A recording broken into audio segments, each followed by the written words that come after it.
बर्तमान देखंतु चाषी भाई मानक पई गुटे बहुत बड़ खुशी खबर आसी चाषी खुशी खबर बढ़िबो पीएम किसान टंका। देखंतु आपण माने जो पीएम किसान योजना अधीन रे टंका पाउचंती से पीएम किसान योजना टंका जहाँकि वृद्धि हेबा पई जाउची।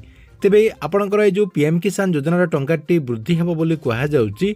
आगकू केते टंका वृद्धि हेबो एवं केबे वृद्धि हेबो या सहित पीएम किसान योजना जो 22तम किस्तिर टंका रही से 22तम किस्तिर टंका चाषी भाई माने केबे पाई परिबे एवं एई किस्तिर टंका पाइबा पई हेले चाषी भाई मानकू कौन सबू करबा पई पड़िबो एई सबू इनफॉरमेशन टी जहाँकि आपणको मु एई वीडियो माध्यम रे गोटे गोटे कर जणाई देबी जहाँकि आपण माने वीडियोटी को शेष पर्यंत देखला परे से नहीं पूरा इनफॉरमेशन टी जानि परिबे।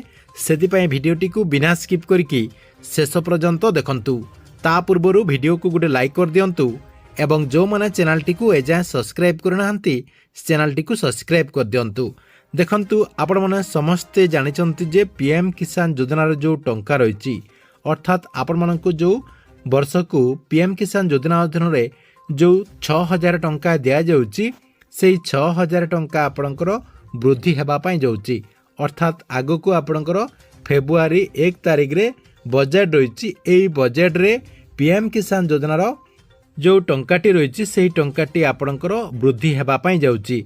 तेबे काहेकि वृद्धि हेबो बोले जहाँकि कहा जाउची देखंतु आपण माने समस्ते जानिचंती जे एबे जहाँकि सबु जिनिस जहाँकि वृद्धि होची आपणकर देखंतु चाषींकर जो सामग्री रही आपणकर सार आपणकर कीटनाशक ता सहित आपणकर जो कृषि जंत्रपाति रही से सबुर रेट जहाँकि एबे आपणकर वृद्धि पाइची एवं आगकू आपणकर बहुत सारा जहाँकि निर्वाचन रही आपणकर केतेटा राज्य रे विधानसभा निर्वाचन रही एवं ओडिशा रे मध्य आपणकर पंचायत निर्वाचन रही आपणकर आउ कम दिन भितर पंचायत निर्वाचन मध्य हेबा पई जाउची एवं बहुत सारा राज्य रे विधानसभा निर्वाचन रही सेतिपई सरकार तरफरु एई बजेट रे पीएम किसान योजना जो टंका रही से टंकाटी वृद्धि करा जिबार संभावना रही।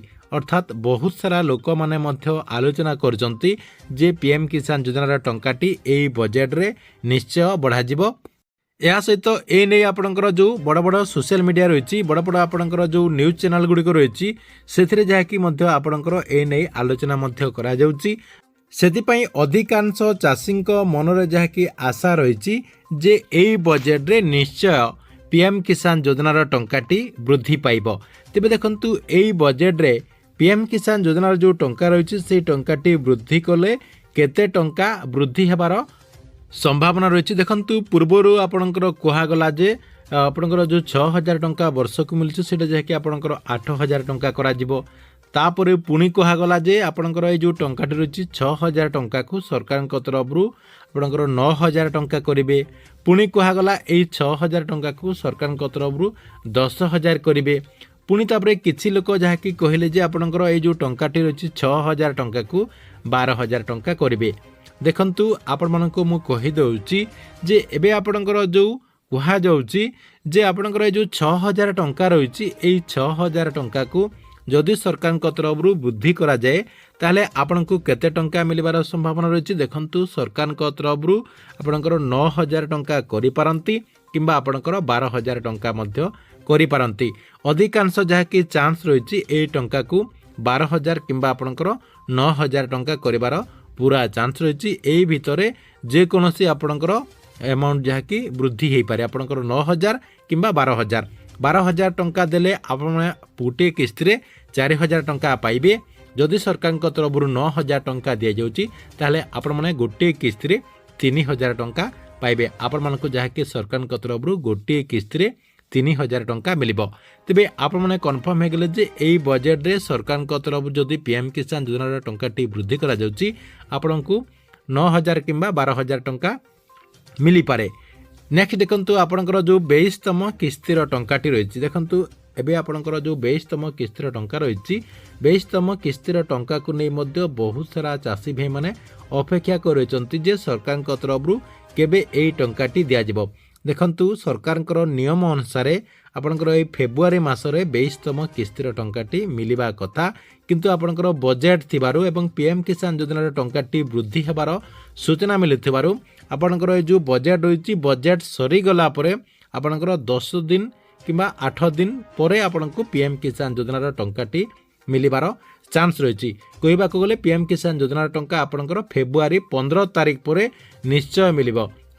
ତେବେ ଯେଉଁମାନେ ଫେବୃଆରୀ ମାସରେ 22ତମ କିସ୍ତିର ଟଙ୍କା ପାଇବା ପାଇଁ ଚାହୁଁଛନ୍ତି, ନିଜର ଟାଟସଟିକୁ ଚେକ୍ କରନ୍ତୁ ଏବଂ ଆପଣଙ୍କର ଟାଟସରେ କ'ଣ ରିଜନ୍ ରହିଛି, କ'ଣ ଆପଣଙ୍କର ଭୁଲ ଭଟକା ରହିଛି, ସେହି ସବୁ ଯାହାକି ଏଇ ଆପଣଙ୍କର 15 ଦିନ ଭିତରେ ସମାଧାନ କରିଦିଅନ୍ତୁ। ଆଉ ମାତ୍ର ଜାନୁଆରୀ ମାସ କିଛି ଦିନ ରହିଲା, ଫେବୃଆରୀ ମାସ ମଧ୍ୟ ଆପଣଙ୍କର ଆରମ୍ଭ ହୋଇଯିବ।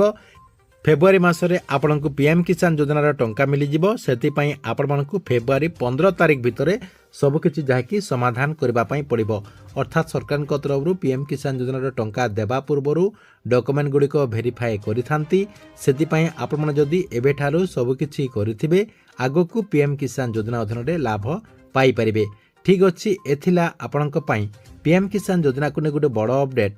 ଆପଣମାନଙ୍କୁ ଭିଡ଼ିଓଟି କେମିତି ଲାଗିଲା କମେଣ୍ଟ ବକ୍ସରେ ନିଶ୍ଚୟ ଗୋଟେ କମେଣ୍ଟ କରନ୍ତୁ ଏବଂ ପ୍ରତ୍ୟେକ ଦିନ ଗଭର୍ଣ୍ଣମେଣ୍ଟର ନୂଆ ଯୋଜନା ଗୁଡ଼ିକର ଇନଫର୍ମେସନ୍ ଗୁଡ଼ିକ ଜାଣିବା ପାଇଁ ଚାହୁଁଥିଲେ ଆମର ଏଇ ଯେଉଁ ଚ୍ୟାନେଲ୍ ରହିଛି, ଏହି ଚ୍ୟାନେଲ୍ଟିକୁ ସବସ୍କ୍ରାଇବ୍ କରିକି ରେଗୁଲାରଲି ଦେଖୁଥାନ୍ତୁ।